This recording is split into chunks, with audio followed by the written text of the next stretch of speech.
Hello दोस्तों, नमस्कार। कैसे आप सब? साथियों, उम्मीद करता हूँ कि बढ़िया होंगे और आपकी स्टडी भी ठीक चल रही होगी। हम जो political science UGC net, HPSC, MPPSC में असिस्टेंट प्रोफेसर की बहाली आई है उसकी, फिर राजस्थान में जो बहाली है या फिर अदर स्टेट में, भारत के किसी भी स्टेट में जो असिस्टेंट प्रोफेसर की बहाली आ रही है, या फिर टीजीटी पीजीटी के लिए आप प्रिपरेशन कर रहे हैं, उसके लिए जो पॉलिटिकल साइंस की जो क्लास चला रहे हैं, उसमें हम यूजीसी का सिलेबस जो है उसको फॉलो कर रहे हैं। उसके बियॉन्ड भी कर रहे हैं हम, ऐसा नहीं केवल उस सिलेबस को ही फॉलो कर रहे हैं, पर यूजीसी के सिलेबस पे हमारा खास करके वो नज़र है। उसी में हम यूनिट वन, पॉलिटिकल साइंस का यूनिट वन तो कवर कर चुके हैं साथियों। यूनिट वन में जो थियरी है उसको हम कवर कर चुके हैं। अभी जो है वो यूनिट टू स्टार्ट किए हुए हैं। इसमें एक क्लास हुआ है, वो है कन्फ्यूशियस। कन्फ्यूशियस को हम पढ़ चुके हैं, जो चीनी दार्शनिक है। आज का हमारा जो दूसरा क्लास है, हम दूसरे क्लास में पढ़ने आ रहे हैं क्या, प्लेटो को। प्लेटो साथियों ग्रीक एज का विचारक है और ये बहुत ही इंपॉर्टेंट है। यहाँ से क्वेश्चन बनते ही बनते हैं, चाहे कहीं भी आप किसी भी एग्जाम में बैठो।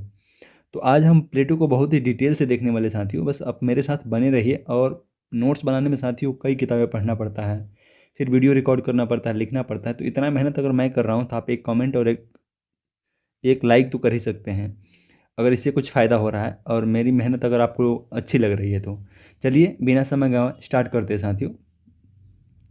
देखिए प्लेटो जो है, प्लेटो, एक बात और मैं बता देता हूँ। किसी भी थिंकर्स को पढ़ने से पहले हम उसका एक इन्वायरमेंट में, किस इन्वायरमेंट में पैदा होता है और किस इन्वायरमेंट में वो पलता है, किस इन्वायरमेंट में वो बड़ा होता है और किस इन्वायरमेंट में वो लिखता है, इसका अध्ययन करेंगे। क्योंकि देखिए साथियों, अगर आप जिस इन्वायरमेंट में आप अपना जीवन काट रहे हैं उसका बड़ा प्रभाव आपके ऊपर पड़ रहा है। जैसे हम डेमोक्रेसी में रहते हैं, भारत एक डेमोक्रेसी स्टेट है। अगर हम डेमोक्रेसी में रहते हैं तो हमारा जो मेंटलिटी है वो उसी तरीके से डेवलप होगा। अगर हम किसी तानाशाही राज्य में रहते तो वहाँ हमारा जो मेंटलिटी है उसी तरीके से डेवलप होता। तो हम अपने आसपास के चीज़ों से बहुत ही प्रभावित होते हैं। इसीलिए जहाँ प्लेटो लिख रहा है उस सिचुएशन को समझना बड़ा ही ज़रूरी है कि वो किस सिचुएशन में लिख रहा है, वहाँ पे क्या था। देखिए एथेंस, यूनान में जो साथियों उस टाइम पे छोटे छोटे राज्य हुआ करते थे और छोटे छोटे राज्य ये आपस में लड़ते रहते थे। जब भी देखो ये आपस में लड़ रहे थे। ग्रीक एज में ये स्टेट जो है लड़ते रहते थे और इसी में प्लेटो प्लेटो जो है जन्म लेता है उसी टाइम पे। और उसका प्रभाव, क्योंकि हमेशा जिधर देखो उधर ता- बिना पढ़े लिखे लोग शासन कर रहे थे, लड़ाई कर रहे थे, हिंसा कर रहे थे। तो इसलिए इसका प्रभाव इस पे पड़ता है। और ये एक, इसका जो लिखने का जो सार है वो ये है कि एक ये आदर्श स्टेट की स्थापना करना चाहता है जिसमें आदर्श राजा बने, लड़ाई ना हो, सबके दुखों को अंत करना चाहता है। और वो केवल विवेकशील, जो जिसके पास शक्ति है वही राजा कर सकता है, ये प्लेटो मानता है। मोटा मोटी आप समझ गए हो मैं क्या बोल रहा हूँ। चलिए स्टार्ट करते हैं इसको। देखिए प्लेटो जो है, प्लेटो का जन्म जो है वो 428 बीसी में होता है और ये 347 बीसी तक रहता है। एथेंस का एक शहर था, एथेंस और स्पार्टा वगैरह जो भी नाम है ये साथियों, ये यूनान का शहर हुआ करते थे, छोटे छोटे शहर हुआ करते थे इन लोगों का टाइम पे, प्लेटो का टाइम पे। एथेंस शहर में ये पैदा होता है और यूटोपियन विचारक है। इस बात को आपको या ध्यान रखना हो, क्योंकि हम बार बार आगे बोलेंगे यूटोपियन विचारक है, यूटोपिया में जीता है, तो आपको इसको थोड़ा सा मैं यहाँ पे समझा दे रहा हूँ। यूटोपियन विचारक का मतलब ये हुआ साथियों कि हम एक ऐसी चीज़ की कल्पना कर रहे हैं, जैसे हम ये कल्पना करें कि भारत में राम राज्य आ जाएगा, किसी के पास कोई परेशानी नहीं होगी, किसी के पास कोई दुख नहीं होगा। ये एक यूटोपियन विचार है। क्योंकि हम जो कल्पना कर रहे हैं वो बड़ा ही रोमांटिक तरीके से कल्पना कर रहे हैं कि हमारा सारा दुख खत्म हो जाएगा, राम राज्य आ जाएगा। ये कल्पना यूटोपियन है, यूटोपिया है। और यूटोपिया वही है कि अगर आप कोई ज़्यादा ही बहुत बड़ी ख्वाब देख रहे हैं तो यूटोपिया वाला बात हो जाता है। तो यूटोपियन विचारक है ये, आप होपफुली अब समझ पा रहे हो। रियल नेम साथियों इसका एरिस्टोक्लीज है। और प्लेटो जो नाम है वो सुकरात ने दिया था। सुकरात जो था वहाँ पे एक दार्शनिक था जिसको इसको गुरु बोलते हैं। और उसको वहाँ के जो शासक थे वो उसको सज़ा दे देते, मृत्युदंड दे दिए थे। और ये मृत्युदंड इसकी आंखों के सामने दिया गया था साथियों। इसी का प्रभाव इस पे ज़्यादा पड़ता है, हम आगे इसको डिस्कस करेंगे। 386, देखिए इस नाम याद रखिएगा साथियों कि ये यूजीसी में पूछा हुआ है और असिस्टेंट प्रोफेसर के एग्जाम में पूछ सकता है। ये पूछता भी है, कई जगह पूछा भी है, पीवाईक्यू हुई है। 386 बीसी में साथियों ये अकेडमी नामक एक शैक्षणिक संस्था का स्थापना करता है और वो यूरोप की प्रथम यूनिवर्सिटी आज भी बनी हुई है। इसका अध्ययन पद्धति में देखिए साथियों, अध्ययन पद्धति में क्या है, निगमनात्मक, डिडक्टिव। जब हम अरस्तू को पढ़ेंगे तो वहाँ पे हम इंडक्टिव की बात करेंगे, आगमनात्मक पद्धति की बात करेंगे, पर यहाँ प्लेटो जो है वो निगमनात्मक यानी डिडक्टिव पद्धति को अपनाता है अध्ययन में। डिडक्टिव का मतलब क्या होगा साथियों, जनरल टू स्पेसिफिक। ये पेपर 1 यूजीसी के पेपर 1 में भी आप पढ़ते होंगे। जनरल टू स्पेसिफिक का क्या मतलब हुआ कि हम अपने आसपास के बहुत सारी चीज़ों को देख रहे हैं और एक एक विचार दे रहे हैं। जैसे एग्जाम्पल के थ्रू हम क्या बोले, तो जैसे न्यूटन ने देखा कि जितनी भी चीज़ों को आप फेंक रहे हो सब नीचे आके गिर रहा है, सब नीचे यानी कि पृथ्वी पृथ्वी जो है उसको आकर्षित कर रही है। तो जनरल चीज़ों को देखा, कई चीज़ों को, जैसे हम पेन फेंके ऊपर नीचे गिर गया, सेब फेंके ऊपर नीचे गिर गया, पत्थर फेंके गिर गया। तो बहुत सारी चीज़ों को, जनरल चीज़ों को देख रहा है और एक स्पेसिफिक विचार दे रहा है, और वो ये है कि ग्रेविटेशनल फोर्स है एक, जो पृथ्वी लगाती है और किसी भी चीज़ को आप ऊपर फेंकोगे तो वो वापस खींचती है। तो इस तरह से जनरल टू स्पेसिफिक यही हुआ साथियों। इसी तरह से साथियों प्लेटो भी जो है अपने आसपास की चीज़ों को, बहुत सारी चीज़ों को देखकर एक विचार देता है, और यही विचार जो है वो निगमनात्मक या डिडक्टिव डिडक्टिव पद्धति कहलाती है साथियों। इसको आपको याद रखना होगा, क्योंकि कभी कभी यूजीसी ने ये पूछ देता है कि अरस्तु का जो अध्ययन पद्धति है वो कौन सा पद्धति है, तो डिडक्टिव पद्धति, ये आपको याद रखना होगा साथियों। देखिए मैं इतना गारंटी दे रहा हूँ साथियों, अगर आप वीडियो देख रहे हैं तो आपसे एक भी क्वेश्चन इधर उधर नहीं जाएगा, क्योंकि इसमें जो किसी भी आप यूट्यूब चैनल पे चले जाइए और प्लेटो को सर्च मारिए, अगर इतना परफेक्ट नोट्स के साथ अगर आपको कोई बता दे यूट्यूब पे फ्री में, तो आप मेरे से आगे, इनफैक्ट आप पेड क्लास भी किसी ऐप का ज्वाइन कर रहे हैं वहाँ पे भी नहीं बताएगी साथियों, ये मेरी गारंटी है। तो आप इससे बहुत लाभ ले सकते हैं। प्लेटो के अनुसार दुनिया, देखिए अब यहाँ से उसका हम भावनाओं में चलते हैं, वहाँ से उसके वैचारिक जीवन में चलते हैं। प्लेटो के अनुसार दुनिया क्या है साथियों, तो दो दुनिया है। प्लेटो के अनुसार बोलता है कि दुनिया जो है दो दो है, एक आइडिया का दुनिया है, विचारों की दुनिया है, और दूसरा रियल, जिसको भौतिक दुनिया बोलता है वो, जिसका जो भौतिक दुनिया है साथियों। ये देखिए विचारों की दुनिया को ये इंपॉर्टेंस देता है साथियों, और ये कहता है कि विचारों की दुनिया जो वो डिटरमाइन करता है जो रियल दुनिया है, यानी कि ये दुनिया जो है, यानी कि विचार जो है वो भौतिक चीज़ों को डिटरमाइन करते हैं। हम मार्क्स को पढ़ेंगे तो अलग देखेंगे और हीगल को पढ़ेंगे तो अलग देखेंगे। अभी हम यहाँ पे देख रहे हैं, ये बोल रहा है कि जो आइडिया है हमारे अंदर, जो सोच है हमारे अंदर, थॉट है, वो हम क्या चुनेंगे। जैसे अगर मान के चलो कि हमारे अंदर एक थॉट है कि हमको राजा बनना है, या फिर हमको कोई गवर्नमेंट जॉब चाहिए। इसे आपको अगर थॉट है कि हमको यूजीसी नेट क्वालिफाई करना है, तो आपको अगर थॉट है, आइडिया है, तो आप रियल चीज़ों को आप सोचोगे कि हमारे पास ये मटेरियल होना चाहिए, हमारे पास, अगर हम सोचो कि हम यूट्यूब पर क्लास करेंगे या फिर हमको क्लास करना चाहिए, हमको मेहनत करना चाहिए, तो ये बोल रहा है कि थॉट जो है, पहले थॉट आता है और उसके बाद हम रियल दुनिया को ढूंढते हैं। जैसे हमको अगर पढ़ना है तो हमको पेन कापी ढूंढना होगा, तो पहले हमारे पास थॉट आया। ये कौन बोल रहा है, प्लेटो बोल रहा है। और ये दुनिया दो प्रकार की है, यही यह बात बोल रहा है कि रियल दुनिया और एक है रियल दुनिया और एक है आइडिया की दुनिया, यानी कि विचार, भौतिक चीज, एक है भौतिक। ये कह रहा है, देखिए विचार, प्लेटो इसे महत्वपूर्ण मानता है और कहता है कि सदैव स्थायी है और सत्य है। प्लेटो जो है वो भौतिक दुनिया को नहीं मानता है और रियल दुनिया को नहीं इंपॉर्टेंस देता है। ये बोलता है विचार ही सदैव स्थायी है और यही सत्य है। जो आपके अंदर विचार आता है वही सत्य है, वही स्थायी है। भौतिक दुनिया में क्या कहता है साथियों, यह आइडिया का प्रतिनिधित्व करता है, नहीं कि ये पहले दुनिया का प्रतिनिधित्व करता है, बदलते रहता है और छाया की भांति है।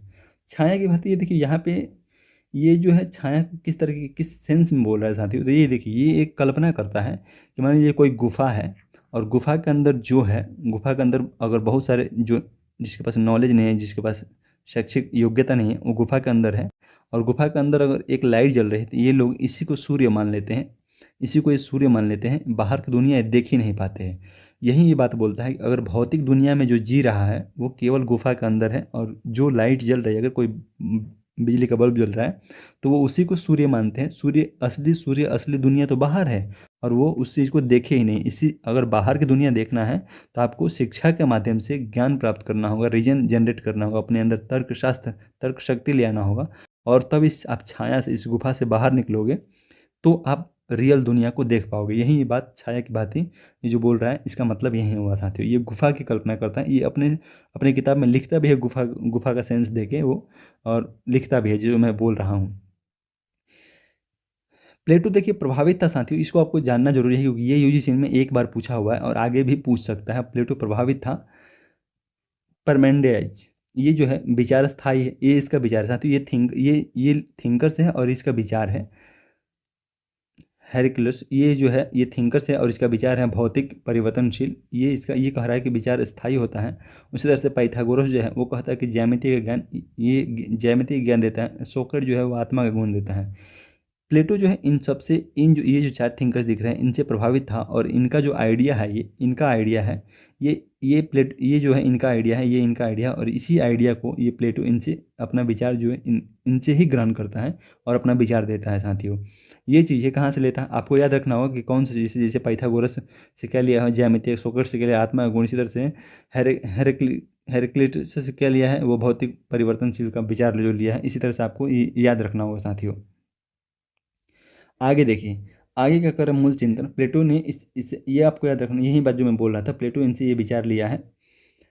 चिंतन का मूल उद्देश्य देखते हैं साथियों।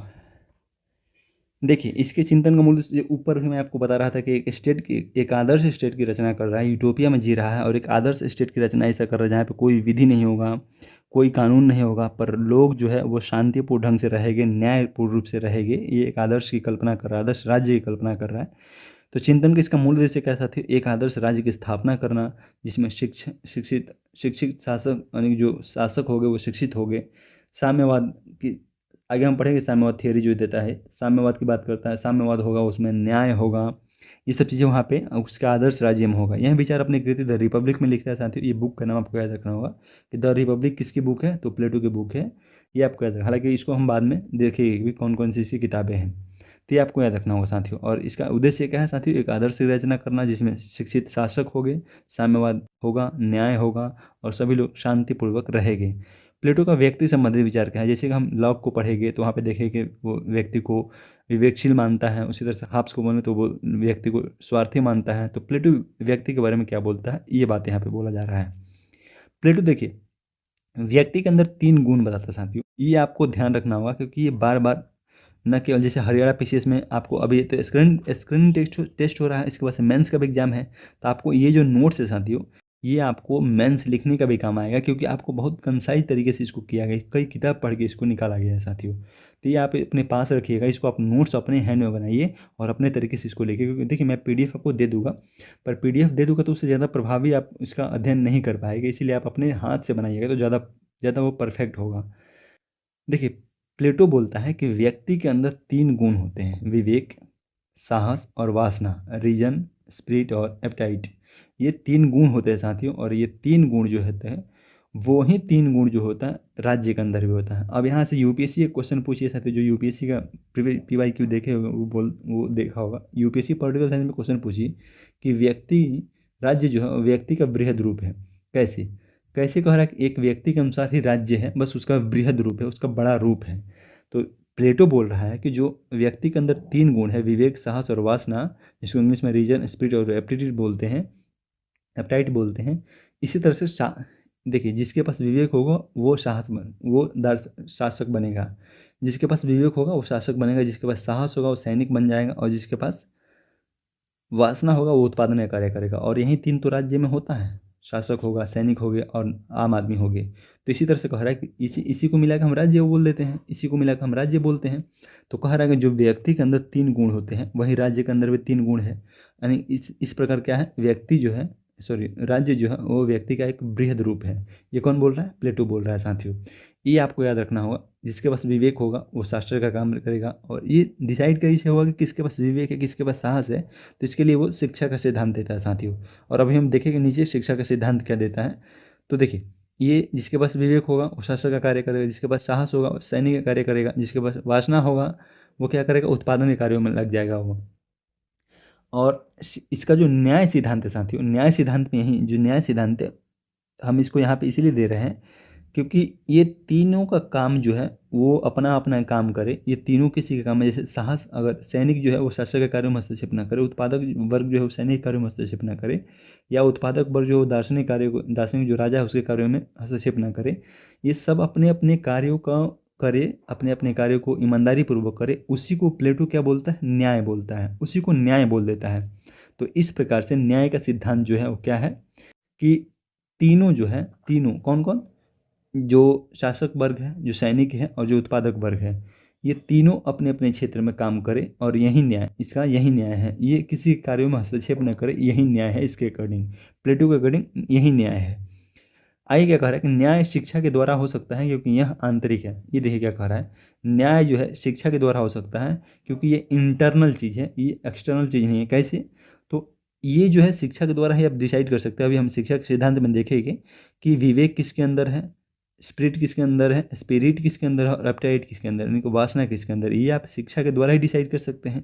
तो इसी तरह से कहा, इसीलिए हम बोल रहा है, और जब ये शिक्षा के द्वारा ही डिसाइड होगा तो ये भी उसी के अकॉर्डिंग डिसाइड होगा, जिसमें साहस होगा वहीं सैनिक कार्य करेगा। तो यही बोल रहा है, न्याय जो है वो शिक्षा के द्वारा ही हो सकता है, यानी शिक्षा के द्वारा जब ये हम डिसाइड करेंगे तो ही हम बता सकते हैं कौन शासन का काम करेगा, कौन जो है वो सैनिक का काम करेगा, कौन जो है उत्पादक वर्ग में जाएगा। तो शिक्षा के द्वारा ही ये डिसाइड हो सकता है क्योंकि ये आंतरिक है, ये व्यक्ति का इंटरनल गुण है साथियों।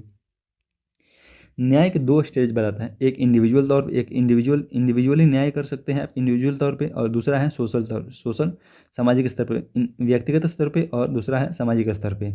स्टेज में क्या है, आत्मा के तीनों गुण सामंजस्य। ये देखिए दो स्टेज में, इंडिविजुअल व्यक्तिगत तौर पे अगर हम न्याय करने के व्यक्तिगत स्टेज की बात करें तो इसमें कह रहा है कि आत्मा के तीनों गुणों का सामंजस्य।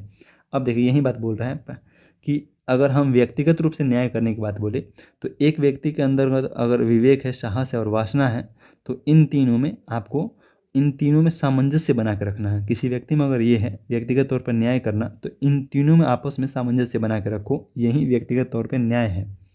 व्यक्तिगत स्तर पे न्याय है। सोशल स्तर पे क्या न्याय है, तो समाज के तीनों वर्ग, शासक वर्ग हो गया, सैनिक वर्ग हो गया और उत्पादक हो गए, इन तीनों में अगर सामंजस्य बना रहे, इन तीनों में लड़ाई ना हो, तीनों अपना अपना कार्य करें और तीनों एक दूसरे को समझे, तीनों अपना अपना कार्य करें ईमानदारी पूर्वक, तो ये सामाजिक स्तर पे न्याय हो जाएगा साथियों, ये प्लेटो के अकॉर्डिंग।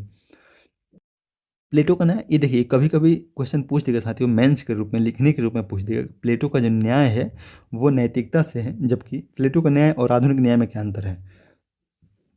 तो प्लेटो का न्याय और आधुनिक न्याय में यही अंतर है साथियों कि प्लेटो का न्याय नैतिकता से परिपूर्ण है, नैतिकता की बात करता है उसमें, जबकि आधुनिक न्याय वो विधि के द्वारा होता है। अभी हमारे अगर हम कोई कांड कर देते हैं, कोई क्राइम कर देते हैं, तो विधि के द्वारा जो उचित दंड होगा वही हमको मिलेगा।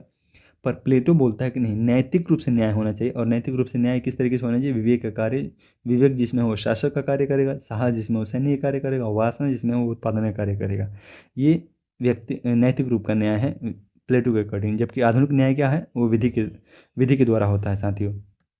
आगे देखते हैं प्लेटो का राज्य। प्लेटो का राज्य क्या है साथियों, तो प्लेटो का राज्य नैतिक संस्था है। प्लेटो राज्य को नैतिक संस्था मानता है, एक नैतिक संस्था है, क्योंकि शासक दार्शनिक राजा के द्वारा, शासन जो है दार्शनिक राजा के द्वारा किया जाता है। ये शासन लिखा हुआ साथियों, शासन जो है वो जो शासन का कार्य करेगा वो दार्शनिक राजा ही करेगा, इसलिए राज्य जो है एक नैतिक संस्था। देखिए प्लेटो भी नैतिकता को पकड़ के रखता है हमेशा, और वो शिक्षा को बहुत ही इंपॉर्टेंट देता है। हम बाद में बोले कि रूसो किस तरह से कमेंट करता है इस पर, वो अभी हम लास्ट में देखेंगे। तो इस तरह से कह रहा है प्लेटो का राज्य। प्लेटो का राज्य क्या मतलब है साथियों, प्लेटो का जो राज्य है, अगर पूछे कि प्लेटो का राज्य कैसा है, तो प्लेटो का राज्य नैतिक संस्था है। क्योंकि जो शासन का कार्य नैतिक क्यों है, तो क्योंकि शासन का जो कार्य है वो दार्शनिक राजा के द्वारा किया जाता है, क्योंकि जो पढ़ लिख के राजा बन रहा है, दर्शन जिसके अंदर तर्क शक्ति है वहीं राजा बन रहा है, इसीलिए प्लेटो का राज्य जो है वो नैतिक संस्था है। आगे केवल विधि एवं दंड का कोई ऐसा नहीं। एक बात ध्यान रखना होगा साथियों कि प्लेटो विधि और दंड को बिल्कुल महत्व नहीं देता, बोलता है कि राज्य में विधि और दंड नहीं होना चाहिए, दंड नहीं होने, सभी जब नैतिकता से चलेंगे, सभी न्याय भी नैतिक आधार पर ही होगा, राज्य नैतिक संस्था है ही, तो विधि और दंड की कोई आवश्यकता नहीं है, कोई गलती करेगा ही नहीं। ये प्लेटो इसीलिए बोलते हैं, ऊपर जो बोल रहे थे कि प्लेटो यूटोपिया में जी रहा था। ऐसा हो ही नहीं सकता है कि सभी लोग नैतिकता का पालन करने लगे। आपको क्या लगता है कि ऐसे अगर वर्ल्ड में 8 अरब लोग अपने अपने नैतिकता का पालन करें तो किसी हथियार की जरूरत नहीं पड़ेगी, ये बात सही है। पर ये कल्पना कर लेना कि सभी लोग अपने नैतिकता का पालन करने लगेंगे, ये यूटोपिया ही तो है, यही यूटोपिया है, और यही प्लेटो कर रहा है। यही प्लेटो बोल रहा है कि विधि की आवश्यकता ही नहीं, दंड की आवश्यकता नहीं, क्योंकि सभी लोग नैतिक हो जाएंगे, नैतिक प्राणी हैं, सभी लोग नैतिक हो जाएंगे, तो कोई आवश्यकता नहीं है। राजा का विवेक ही विधि है। देखिए अब राजा को पावरफुल बनाता है, इस पॉइंट पे हन्ना अरेंट इसी क्रिटिसाइज करती है। देखिए साथियों, टीचर वही होगा जो आपको ये बता दे कि चीज़ों को कनेक्ट कैसे करना है। कौन, जैसे अभी हमको हन्ना अरेंट की हालांकि क्या ज़रूरत है, तो हन्ना अरेंट बोलती है कि जो हिटलर ने किया वो उसका जो फाशीवादी है उसका बीज पहले ही बोया जा चुका था। अरस्तु प्लेटो के सोच में ही प्लेटो की सोच में ही बोया जा चुका था। ये हम हरनारायण को पढ़ेंगे तो वहाँ पे देखेंगे। पर यहाँ पे देखिए हम कनेक्ट कर रहे हैं चीज़ों को कि कह रहा है कि राजा का विवेक ही विधि है। आप सोचिए अगर हम किसी को राजा, सपोज कि हम शिक्षा के द्वारा ही राजा बना रहे हैं, अगर हम शिक्षित व्यक्ति को ही राजा बन, शिक्षित व्यक्ति तो जिन्ना भी था, जिन्ना भी वेल एजुकेटेड पर्सन था, पर स्टेट तो बना दिया अलग करके। तो इसी तरह से कह रहा है कि अगर राजा का विवेक ही विधि हो जाएगा, अगर राजा जो कहेगा वही विधि मान लिया जाए, जैसे कि हमारे यहाँ जो शासक है अगर वो जो बोल दे वहीं अगर विधि मान ले और हम ये बोले कि नैतिक रूप से ये गलत काम कर ही नहीं सकता क्योंकि ये वेल एजुकेटेड है, तो ऐसा तो नहीं हो सकता है। कोई अगर पॉलिटिकल पर्सन जो है कितना हो वेल एजुकेटेड है और हम बोले कि ये नैतिक रूप से कोई गलत काम नहीं कर सकता, ये इम्पॉसिबल है, ये यूटोपिया ही है, ये यूटोपियन थॉट है, ऐसा नहीं हो सकता है। और ये क्या बोल दे रहा है कि राजा का विवेक है, जो राजा बोलेगा वही नियम है, उसके आगे कुछ नहीं है। तो यहाँ पे से तो फांसीवाद का जन्म हो जाएगा। फांसीवाद हिटलर तो यही बोलता था कि हमारे ऊपर कोई नहीं, हम जो बोल रहे हैं वही विधि है और इसके बियॉन्ड कुछ भी नहीं है। तो यही इसलिए हन्ना अरेंट इसके क्रिटिसाइज करते हैं साथियों। ये बात होपफुली आप समझ पा रहे होंगे। और एक किस बुक में बोलता है? द रिपब्लिक में। द रिपब्लिक में प्लेटो बोलता है कि राजा का विवेक ही विधि है और इसके ऊपर कुछ नहीं है। इसी तरह से द स्टेटमेंट में बोलता है, द स्टेटमेंट में तथा द लॉज, ये इसके दो बुक का नाम है साथियों, द स्टेटमेंट और द लॉज है ये। द लॉज में विधि का महत्व को स्वीकार किया। देखिए अभी मैं आपको कल जब हम कन्फ्यूशियस को स्टार्ट कर रहे थे थिंकर्स को, तो हम बोले थे, मैं बोला था आपसे कि देखिए आपको तैयार रहना होगा कि एक ही थिंकर्स पहले कुछ और बोलेगा और बाद में कुछ और बोलेगा, क्योंकि वो टाइम लिख रहा हो सकता है कि 20 साल जब लिखना स्टार्ट किया हो, तो सपोज कि ये कोई थिंकर्स है 2020 में लिखना स्टार्ट किया, तो ऐसा तो नहीं है 2020 में लिख कर और छोड़ देगा लिखना। हो सकता है कि 2050 तक लिखते रहे, तो 2020 में जो उसका थॉट है वो 2050 तक चले, ऐसा नहीं हो सकता है। यहाँ बोल रहा है कि राजा का जो विवेक वही विधि है, वही लॉ है, जबकि नीचे बोल रहा है अपना अगला जो बुक लिखता है उसमें बोल रहा है कि नहीं, विधि के महत्व तो है, यानी कि विधि होना चाहिए, विधि के द्वारा ही शासन किया जाना चाहिए। ये यहाँ पे विधि के महत्व को दर्शा रहा है। तो बात वही है, कॉन्ट्रोडक्टरी है, पर एक पहले बोलता है एक बात बोलता है, दोनों आपको याद रखना होगा साथियों। आगे देखते हैं प्लेटो का शासन प्रणाली। ये इंपॉर्टेंट है साथियों क्योंकि ये कई बार पूछा हुआ है। जैसे कि अरस्तु का शासन प्रणाली है, इसी तरह से इसका भी शासन प्रणाली है और इसको आपको याद रखना होगा क्योंकि ये पूछा हुआ है। ये HPSC का अगर मेंस होगा वहाँ भी पूछेगा साथियों, हर जगह पूछते रहते हैं। UPSC का मेंस होगा उसमें पूछेगा। अगर आप स्टेट PCS का मेंस देने जा रहा है उसमें भी आपको प्लेटो पढ़ना हो, तो इससे बेस्ट नोट्स आपको कहीं नहीं मिलेगा साथियों, ये मेरा दावा है। प्लेटो का शासन प्रणाली की बात हम देखिए करते हैं। शासन प्रणाली कैसा है? तो शासन प्रणाली विवेकशील अधिनायकवादी कहलाती है। ये देखिए प्लेटो का जो शासन प्रणाली है उसको विवेकशील अधिनायकवादी क्यों बोलते हैं, विवेकशील अधिनायकवादी क्यों बोलते हैं, तो इस पर थोड़ा सा ध्यान दीजिएगा। प्लेटो बोलता है कि हम शिक्षा के द्वारा हम राजा को बना देंगे, यानी कि जो शिक्षा से तर्क शक्ति ग्रहण कर लेगा, तर्क शक्ति उसमें आ जाएगी, वो राजा बन जाएगा। यानी कि विवेकशील जो व्यक्ति विवेकशील तर्क शक्ति जिसके अंदर होगा वो राजा बन जाएगा। और राजा के साथ साथ जो राजा जो बोलेगा वही विधि है, यानी कि यहाँ पे इसको तानाशाह भी बना दे रहा है। तो इसीलिए बोलते हैं विवेकशील व्यक्ति का, इसका जो राजा है वो विवेकशील है और अधिनायकवादी दोनों हैं, इसीलिए इसके शासन प्रणाली को हम विवेकशील अधिनायकवादी बोलते हैं साथियों। ये आपको याद रखना होगा। द रिपब्लिक में वो क्या बोलता है? द रिपब्लिक में 5 प्रकार के शासन प्रणाली को बताया साथियों। 5 प्रकार की शासन प्रणाली में कौन कौन सी शासन प्रणाली है? एक है अभिजात शासन, अरिस्टोक्रेसी जिसको बोलते हैं, टीमोक्रेसी है, ये दूसरा है। तीसरा है कुलीन तंत्र, ओलिगार्की जिसको बोलते हैं। चौथा है डेमोक्रेसी और पांचवा है क्या? ट्रेनी, जिसको अत्याचारी शासन प्रणाली जिसको बोलते हैं, अत्याचारी शासन प्रणाली जिसको बोलते हैं साथियों। तो अत्याचारी शासन प्रणाली है। ये 5 प्रकार के शासन प्रणाली की बात करता है प्लेटो, और इसको कई बार UGC या फिर किसी स्टेट PCS में जो असिस्टेंट प्रोफेसर का एग्जाम होगा या TGT PG में, उसमें आपको पूछ सकता है कि इन पांचों को सर्वोत्तम से बुरे क्रम में या बुरे से सर्वोत्तम क्रम में लगाना है, आपको श्रेष्ठ से खराब क्रम में लगाना है।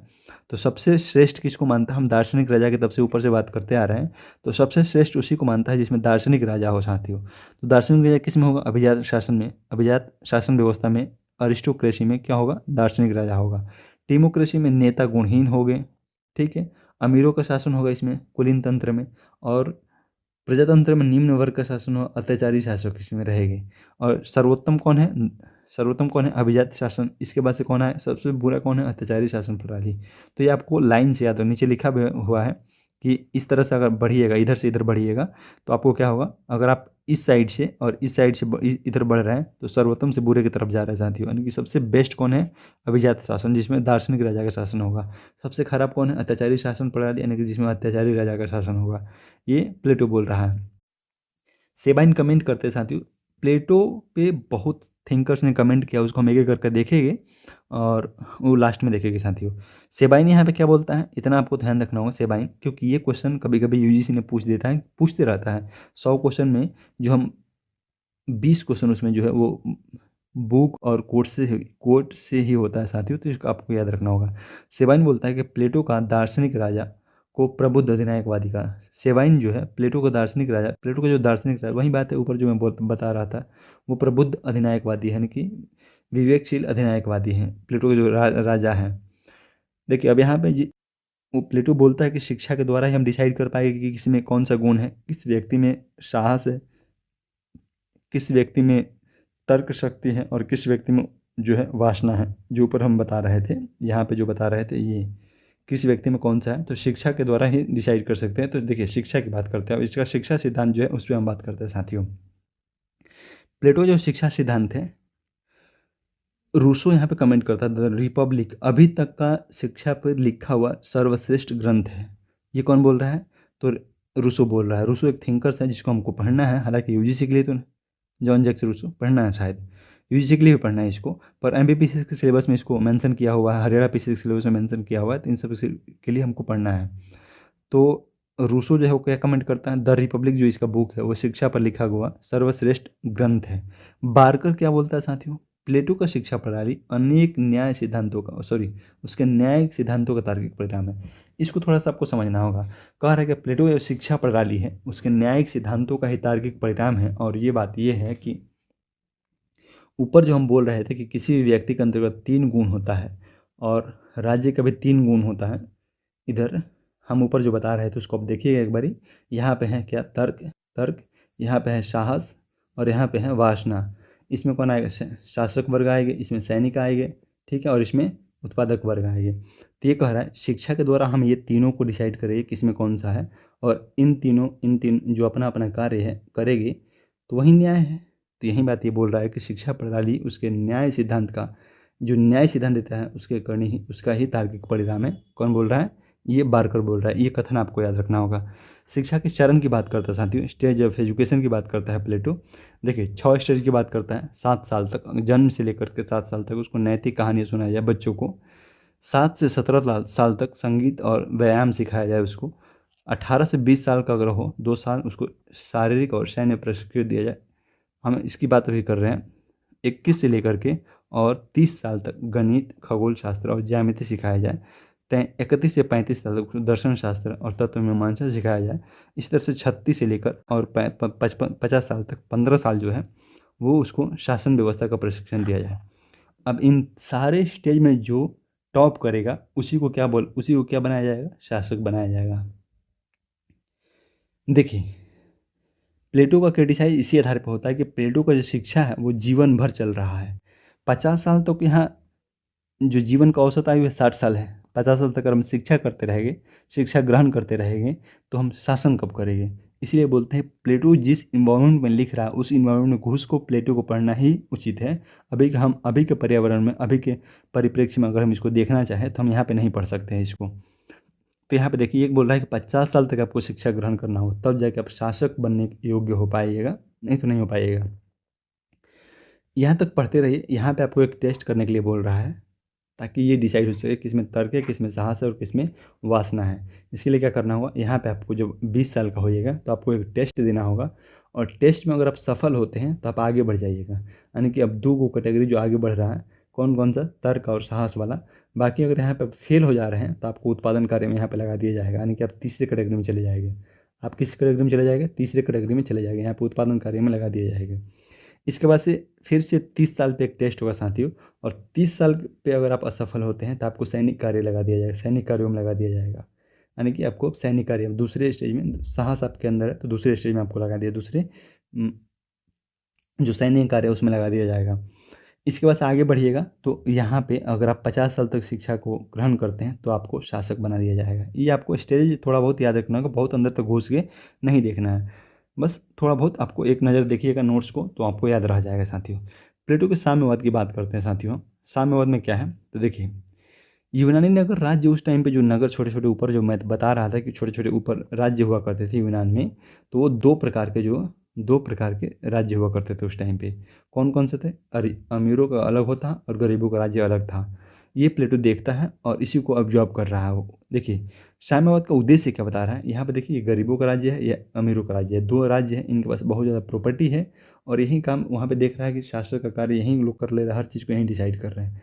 तो ये एक आदर्श स्टेट की स्थापना की कल्पना करते हैं। और हुआ या ना हुआ अलग की बात है, पर एक आदर्श राज्य की स्थापना की कल्पना जरूर करता है। तो इसके साम्यवाद, इसमें साम्यवाद का क्या रोल है साथियों? देखिए जो अमीरों का स्टेट है यहीं उस समय नियम बना देते थे, यहीं जो अमीर लोग थे वहीं नियम बनाते थे, वहीं गरीबों पे लागू भी हो जाता था।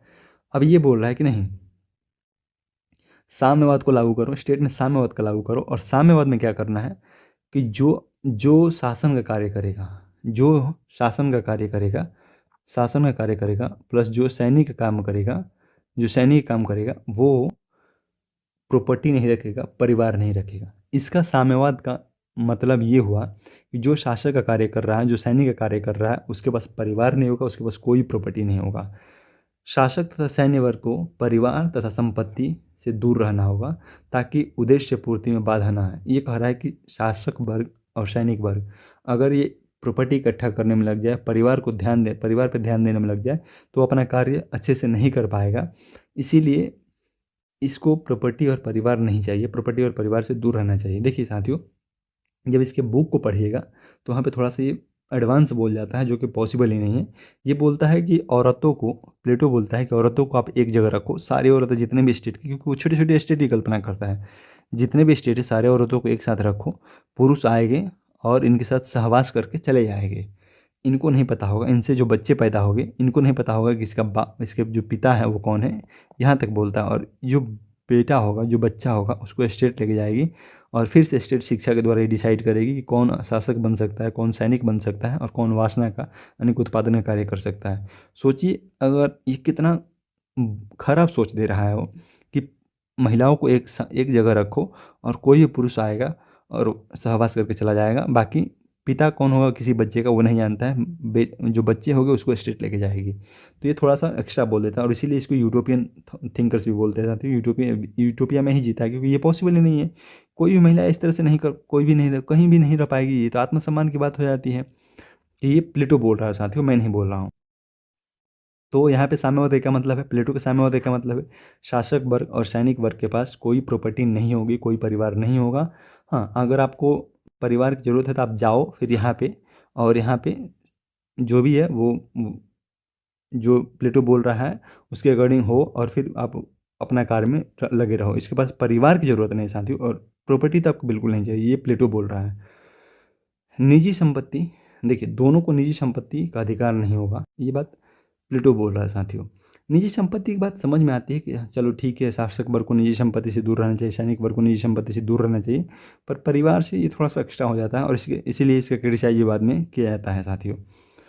प्लेटो का जो साम्यवाद है वो क्या है और आधुनिक साम्यवाद, ये यूपीएससी में क्वेश्चन पूछा हुआ है साथियों, और हो सकता है कि एचपीएससी जब एग्जाम हो उसका जो मेंस हम लिखने जा रहे हैं, आप जो मेंस उसका लिखने जा रहे हैं उसमें भी पूछ सकता है। तो इसको आप ध्यान देना, और 3 पॉइंट है, 3 को आप याद ही रखना साथियों।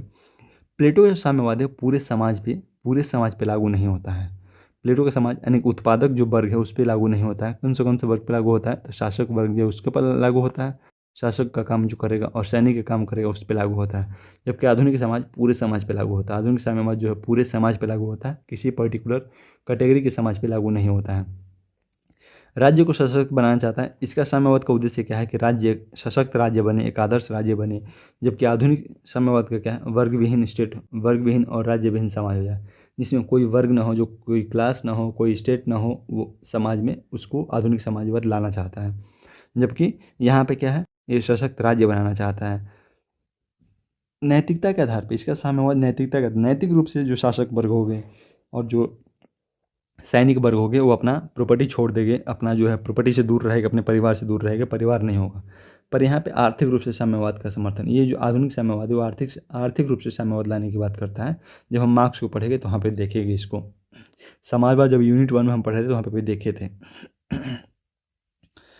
फांसीवाद, देखिए हम ऊपर जो बोल रहे थे, नारायण बोलते हैं कि प्लेटो ही रीजन है फांसीवाद आने का। यहाँ पे थोड़ा सा हम कंपेयर करते हैं फांसीवाद और प्लेटो में क्या समानताएं हैं। समानताओं की बात करते हैं तो राज्य नैतिक संस्था है और सर्वशक्तिमान है। ये फांसीवाद भी मानता है कि राज्य नैतिक संस्था है, उसके ऊपर नहीं जा सकते हैं, और सर्वशक्तिमान है, यानी कि इसके ऊपर कोई किसी भी इंसान का जो विवेक है वो लागू नहीं होगा, केवल जो राज्य बोलेगा वही होगा। राज्य ही व्यक्ति है और राज्य ही व्यक्ति का बेहतर भलाई कर सकता है। ये दोनों ही, प्लेटो भी यही बात बोलता है कि राज्य ही व्यक्ति का बेहतर भलाई कर सकता है, और फांसीवाद भी यही बोलता है कि राज्य व्यक्ति के बारे में सोचता है। राज्य, जैसे हिटलर बोलता था कि राज्य के ऊपर कोई नहीं है, राज्य जो कर रहा है वो व्यक्ति के भलाई के लिए ही कर रहा है, आप लड़ो, आपका जो काम है वो करो, जो राज्य बोल रहा है वो करो। विधि कानून महत्वपूर्ण नहीं है। ऊपर प्लेटो भी बोल रहा था कि कोई विधि कोई कानून की आवश्यकता नहीं है, और फांसीवाद में जब हिटलर था तो वहाँ पे भी यही बात देखा जा रहा था कि हिटलर के ऊपर कोई विधि कोई कानून नहीं लागू होता है, बाकी जो हिटलर बोल रहा है वहीं सबके लिए कानून और नियम है।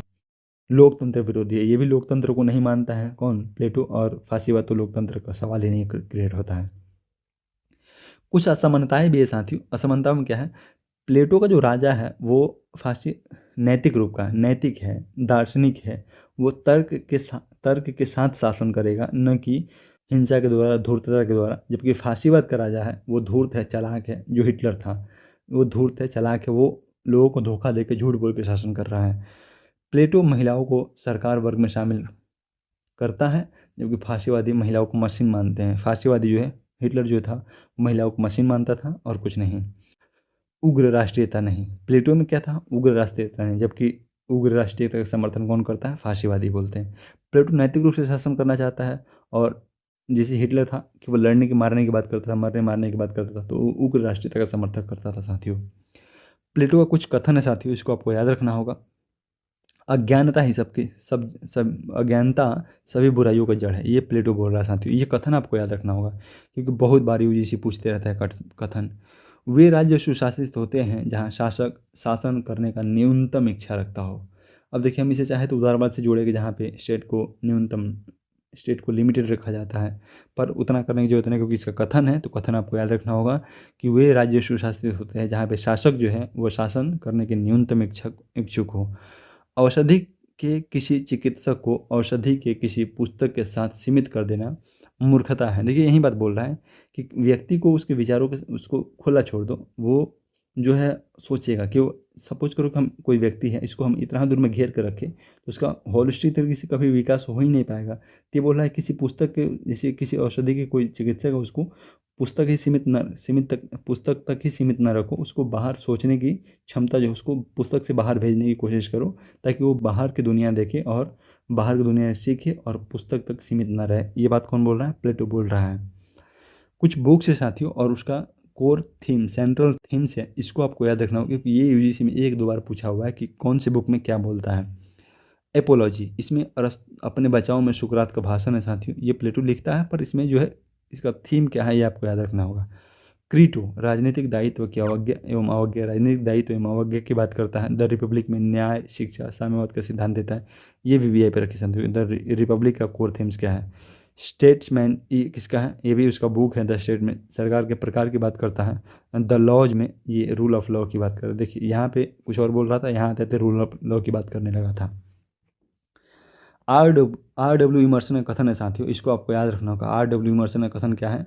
प्लेटो दर्शन शास्त्र है, और दर्शन शास्त्र जो है वो प्लेटो है। दिख रहे हैं ये कितना बड़ा बात बोल रहा है इमर्सन।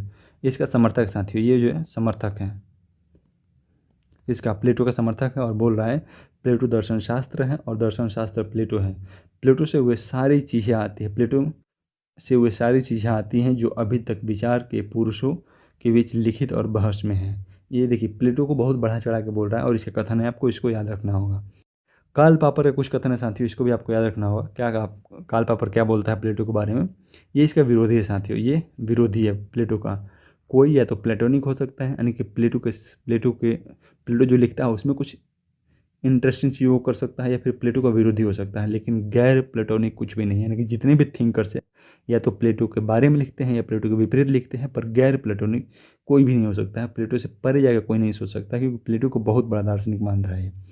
आधुनिक साम्यवादी अधिनायकवादी प्लेटोनिक साम्यवाद से लिया गया है। देखिए क्या कर रहा है, आधुनिक साम्यवादी अधिनायकवादी जो भी, जब हम साम्यवाद को पढ़े तो हमें बताए थे, और जो हम आगे जब मार्क्स को एक थिंकर्स के रूप में पढ़ेंगे, माओ को पढ़ेंगे, तो हम पे भी इस चीज़ को डिस्क्राइब करेंगे कि आधुनिक साम्यवादी अधिनायकवादी क्या है साथियों। जैसे चीन में आप देख रहे हैं, साम्यवादी लाया किस लिए गया था, समाजवाद साम्यवाद, कि आप राज्य हटा दो, कोई वर्ग नहीं होना चाहिए। पर आप देखें चीन में पॉलिटिकल पार्टी है वो इतनी पावरफुल हो गई, वो जो उसके ऊपर कोई नियम कोई कानून लागू ही नहीं, तो पॉलिटिकल पार्टी ही पावरफुल हो गई है। तो साम्यवादी अधिनायकवादी है, वो अधिनायक एक तानाशाह की तरह शासन करता है, शी जिनपिंग।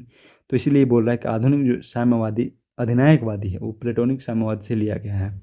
RN बर्की क्या बोलता है साथियों, प्लेटो भले सबका संत न हो लेकिन निसंदेह सबका शिक्षक है, ये RN बर्की बोलता है। सेबाइन क्या बोलता है, प्लेटो का न्याय एक बंधन है जो राज्य को एक साथ रखता है। ये आपको कथन याद रखना होगा, क्योंकि ये बहुत बार पूछा हुआ है साथियों। होपफुली आपको ये वीडियो पसंद आया होगा साथियों। आप इस नोट्स को अपने कॉपी में लिखिए, जो मैं बोला हूँ और जो बोला हूँ उसमें से कुछ लिखिए। और अगर आप किसी भी स्टेट PCS UGC नेट का प्रिपरेशन कर रहे हैं साथियों, जाइए एग्जाम में बैठिए। अगर इससे बाहर एक भी पॉइंट आ जाए, आपको कंसेप्ट समझने में दिक्कत आ रही है, आप कमेंट करके बताइए, हम अगले वीडियो में उसको बताएंगे। और अगर आपको दिक्कत आ जाए साथियों तो आप मेरे से आके बोलिएगा, मैं आपको गारंटी देता हूँ कि ऐसा कुछ नहीं होने वाला है।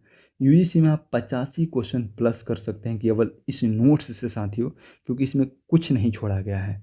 कंसेप्ट के आधार पे अगर UGC ने क्वेश्चन पूछा तो भी आपके कंसेप्ट क्लियर हो रहा है यहाँ पे। अगर UGC ने फैक्ट पूछा तो भी फैक्ट भर भर के इसमें लिखा गया है। तो आप बिलीव करिए, पूरे यूट्यूब पे ऐसा कंटेंट आपको देखने को नहीं मिलेगा, ये मेरी गारंटी है। आप एक बार मेरे से पढ़ के देखिए साथियों, आप निराश नहीं होगा, ये गारंटी है। चलिए मिलते हैं हम नेक्स्ट थिंकर अरिस्टोटल को लेके, और अगले क्लास में हम अरिस्टोटल को पढ़ेंगे। हर 6 बजे हर शाम 6 बजे हमारा क्लास लाइव होता है साथियों, अब इसको देख सकते हैं। धन्यवाद, मिलते हैं नेक्स्ट क्लास में। थैंक यू सो मच साथियों।